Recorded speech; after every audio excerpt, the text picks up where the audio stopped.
Le palais omnisport de Paris-Bercy. Dans quelques années, on dira le POPB. C'est une énorme machine qui restera dans l'histoire au même titre que Beaubourg. Une réalisation futuriste qui pourtant côtoie une des plus vieilles traditions de ce quartier parisien, le marché du vin. Jean Pézieux.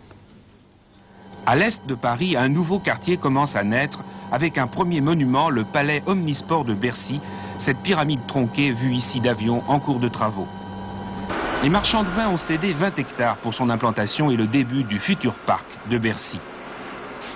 La gare de Lyon voisine et le métro, les promoteurs comptent sur les transports en commun car il y a peu de parking, 800 places. De près, la grande pyramide livre ses secrets. Un talus gazonné, des terrasses en gradin, de grandes verrières sous une immense charpente en acier supportée par 4 fûts de béton. Une architecture simple et puissante due à l'équipe Andro-Para-Guvant éprouvée pour la charpente. Sa portée, 80 mètres, dégage un des plus grands espaces couverts du monde, sans piliers intermédiaires. Ce qui a été contesté, ce sont les talus. Une fois remplis de terre, on y a étendu des rouleaux de gazon qui depuis ont pris racine.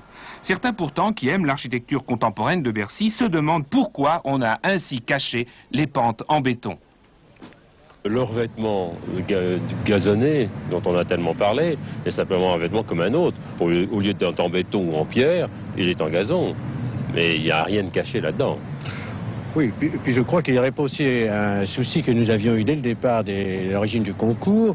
Ce futur palais des sports devait s'insérer dans le grand parc de Bercy qui fera 12 hectares une fois qu'il sera terminé.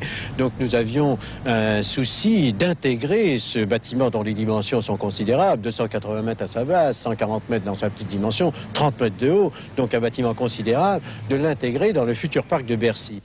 Voici les loges avec ascenseur privé loué 500 000 francs à l'année. Elles sont parties comme des petits pains. Monsieur Tout-le-Monde, lui, se contentera de place à 75 francs, le premier prix, pour suivre les 6 jours de Bercy.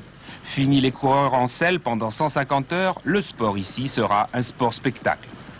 Il y aura des vedettes qui passeront 4 fois dans la soirée, il y aura pendant 10 minutes une sorte de neutralisation de la course, il y aura de la musique pendant la course même, c'est l'expression même des 6 jours. Mais dans certains sports comme le basketball, on l'a vu déjà en France, à Limoges, où il y a une très belle équipe de basketball et qui joue des matchs au plus haut niveau. Eh bien, il y a un accompagnement, il y a des majorettes, il y a des orchestres, il y a des danseurs, des danseuses, par exemple, tout ça compte. Il faut effectivement, le public qui aime le sport aime bien trouver autour du sport quelque chose qui l'agrémente, qui le complète. La piste s'ouvre en 4 points pour laisser entrer les éléments extérieurs dans la salle dont la vocation est d'accueillir 24 sortes de sports et de spectacles. De la charpente, qui est à la fois toiture et galerie technique, sortent passerelles et ponts roulants qui permettent de manier gradins mobiles, éclairage, scène, etc. 4 tonnes d'un seul coup. On passe ainsi en 48 heures du cyclisme, 8000 places, à l'athlétisme, 9500 places. Une géométrie variable, plus rapide avec le hockey, 14 000 places, ou la boxe, la configuration qui accueille le plus de public, 17 700 places. Côté musique, Bercy vise grand, la création d'Aïda de Verdi avec 700 exécutants. En attendant, l'Orchestre de France se produira le premier dans 15 jours avec le Requiem de Berlioz, direction Laurine Mazel.